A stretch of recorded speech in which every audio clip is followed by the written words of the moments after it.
Alright, today we're going to use some retro games. I'm going to probably grab 3 of them, so I'm going to grab this one, and maybe an SNES one, and oh, of course, I got to get my Genesis one. Alright, so these are the games I grabbed. It's Jeopardy, Jeopardy, and Jeopardy. One is on the Genesis, one is on the SNES, one is on the NES. They're all made by a different company, but they're all published by the same people. Alright, so first off, let's compare the looks of the games. This first one is the NES cartridge, obviously. It's a really good representation of the Jeopardy stage, and it just reminds you of it, and it says its name on it. The top of the label is very, very basic, with just the words Jeopardy on it on the black. Sorry, you couldn't see that easily. The next one we have is the SNES one, which I don't care for much. This thing, it's too small, and you could barely read the word Jeopardy. And the little words next to the side of it, you can't really read too easily. You gotta get really close. I mean, these words are smaller than like the Made in Japan logos and all that. And lastly, we got Jeopardy on the Genesis, which has a bunch of questions on it. You kind of have to let the light hit it just right. But you see there's a lot of question marks in the background. It's a very subtle look to it. I quite like this one. I like this one the most just for how subtle it is. However, it has one major flaw. There is no top label. It's pure black. So if you didn't have it with the case, like I do, and you just had a loose cartridge, you'd be screwed whenever you wanted to play Jeopardy. You'd be spending way too much time to find it. So overall, I would rank it as NES, followed by Genesis, followed by SNES in terms of looks. Even though the Genesis one looks the best, it has no top label. Why would you do that? Alright, so the first Jeopardy we got is the one on the NES. This one was published by GameTech, as are all the Jeopardy games I own, and it was developed by Rare, which is unexpected for me. When you start the game up, you got this globe in the middle that spins and shit. Then you got these stars that if you're prone to seizures, you will get one. I guarantee it. And you also have the music in the background, which is a very sped up version of the Jeopardy theme song. Next up, we have Jeopardy on the Genesis.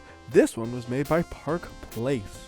Now, Park Place was a developer from the late 80s and early 90s whose main focus was sports games. But they also made every Jeopardy game on the Genesis. This one's menu is just a very basic recreation of the Jeopardy stage, but it has the most realistic music of all the Jeopardy games I own. Although it is slightly sped up, it is not as sped up as the NES version, and is about the same speed as the SNES one. Speaking of the SNES one, this one is developed by Imagineering Inc. They are best known for making A Boy and His Blob, the Battle Tank series, and the unreleased game Penn Teller's Smoke and Mirrors, which includes Desert Bus, which, if you don't happen to know what it is one of the most interesting games ever made. If you don't know about it, you should really look it up because it's quite interesting. But right now we're worried about Jeopardy. This game's menu consists of a pretty good recreation of a Jeopardy stage. I feel it's about equal level as the Genesis one, but it has a slightly better opening to it. The music, on the other hand, although it's a proper speed when compared to the NES version, it's still too fast. And this one has an additional tapping in the background that is non-existent in the actual Jeopardy music. Now, all of these games supports up to 3 players. However, the SNES one supports 0 players, which means if you want to, you could just watch the computer face the computer. Now, speaking about weird quirks, the NES version allows you to choose a difficulty level from 1 to 3. None of the other ones have the difficulty choice, only the NES version. I can only assume this would make it where the AI is less likely to guess the right answer, because if you made it where it only used a certain amount of the questions, that would severely limit the game because there's only 1,500 questions in this one, and if it was each 500 questions each, and you only played on one difficulty setting, only a few games through and you would have seen every question. Speaking of question count, both the Genesis and the SNES version each have 3,500 questions supposedly, according to their manuals and or cartridges. Now, each of these games give you the choice of a character. The NES one has some very odd colored characters that are pink, green, and brown, but it gives you the most choice of characters, with there being 27 you could choose from. The SNES version of Jeopardy only has 6 choices for characters. These characters look a lot more realistic than the ones on the NES. However, the Genesis one has 5 choices of characters who look the best overall.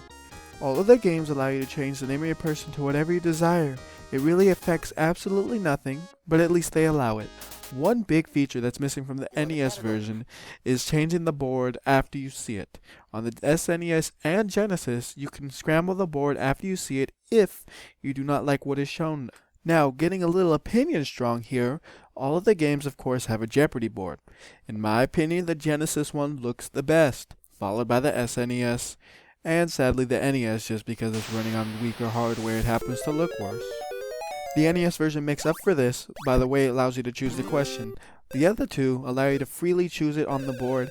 The NES has a nice little feature I personally like where you choose the category then the amount. So like on the TV show you would usually say geography for 100 or something, then for the amount instead of just saying $100 and then it reads it perfectly. Speaking of reading, both the SNES and Genesis version have voices that'll say the same thing every time you attempt a question. All they do is become repetitive and make the game last longer than it should. After that passes, you see the question. Both the SNES and Genesis version really make this screen look as boring as possible. Both of them just have the text on a blue background. The NES version, on the other hand, really went out of their way to make sure it looks like a TV on your TV, like it is if you were watching Jeopardy in the 80s. To counter this, though, the NES version has it where you could buzz in before the question's even been on the screen for more than one frame. The question will be there for a split second and you can buzz in just for the hell of it. If you have multiple friends around, this will happen and you guys will be assholes to each other and it will lead to hilarity. At least it did for me. When I actually had some buddies, I actually convinced people to come over and play this thing with me because I was getting so sick of them to record the footage, and then the recording didn't even work at that period. That angered me severely, but I went on. Anyhow, it allowed you to do this, which, although it sounds bad, increased the amount of fun dramatically. The SNES and Genesis versions both delay your ability to buzz in to answer the question. You have to wait about 5 seconds where you actually have time to read the question to buzz in. Although this is a logical change that makes sense, it does reduce the fun in a real playing environment. Now you may say, this is Jeopardy, it's not supposed to be like that. Here's the thing, you're playing a Jeopardy from the early 90s, late 80s, where all the questions are from that time period. Or at least the thoughts in that time period. So some of them will still be like serious Jeopardy questions that are about history in the past and things like that. Other ones, though, will be about culture in the 80s and things that were like TV shows of the 80s or 90s, which obviously you really shouldn't remember. I mean, if you do, you must have really loved it, but you're not going to remember every single little detail that Jeopardy asks about the 1980s and 90s. At least you shouldn't. So as far as I'm concerned, these should not be played seriously. If you want to play Jeopardy seriously, pick up one of the newer versions. Anyhow, back to the game. After you buzz in, you get to type in your answer. Both the SNES and Genesis versions have never heard of what a keyboard is. So they have a single line that you have to scroll through to type it in. It's a pain in the ass. The SNES version is ridiculously slow though. So you have to take way too much time for the SNES version to type anything in. The Genesis one is slightly better because it's faster, but it's still the single line which takes forever to type things in. The NES version has a 3-row keyboard which makes typing things in much easier. Now, back to the topic of fun. Half of the fun with these games is their answer recognition. Both the NES version and the SNES version have a great recognition style where all you have to do is have the right letters in the certain order. So say the answer for something is sky. You could say for the answer, suck your dick. And because you have S in suck and the K in suck and your and the Y, that's sky, it'll recognize that as the proper answer. The Genesis version is different. It will recognize things that are somewhat right, which can lead to spelling out entirely gibberish when you don't know the answer and actually getting it right. However, spelling errors can still screw you over. And so all it does is helps you to say whatever you want, and you have a chance to win. The other ones, you at least kind of have to know the answer, or you could do the same approach, but it works a lot less often. And after you finally go through that, and then you go through Double Jeopardy, you get to Final Jeopardy. Now, the SNES version of Double Jeopardy is very boring, and it barely differentiates itself from the normal Jeopardy and Double Jeopardy. The NES and Genesis versions go out of their way to differentiate themselves and make them more reasonably like, this is the Final Jeopardy, this is where you either win or lose, you know? The SNES version does not do that. After that, you'll obviously have some winners and losers.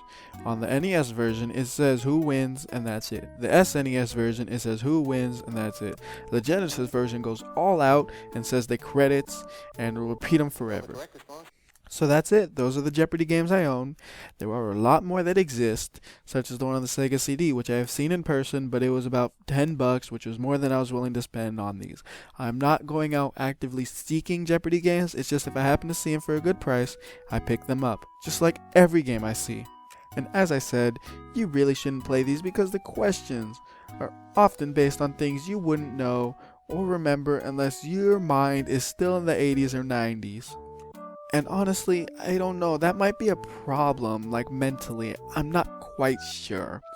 But really, a normal person wouldn't watch my videos, so maybe it is for you. Probably not though. If you do want to play Jeopardy, pick up a new version with more relevant questions. Alright, so really that's not a good place to end this, so I have some comparison points written down, and I'm going to go through them and tell you why I think one is better than the other. The cartridge design, NES gets a point for being the best. The music, Genesis gets a point for being the best. The menus, the NES loses a point for being the worst. The number of players, it's all equal, so it doesn't matter. The NES gains a point for having different levels of difficulty. They're all equal for if you can play against the computer or not. The character choice is -1 on the SNES because it lacks the choices or the really nice looking people where the other ones have those.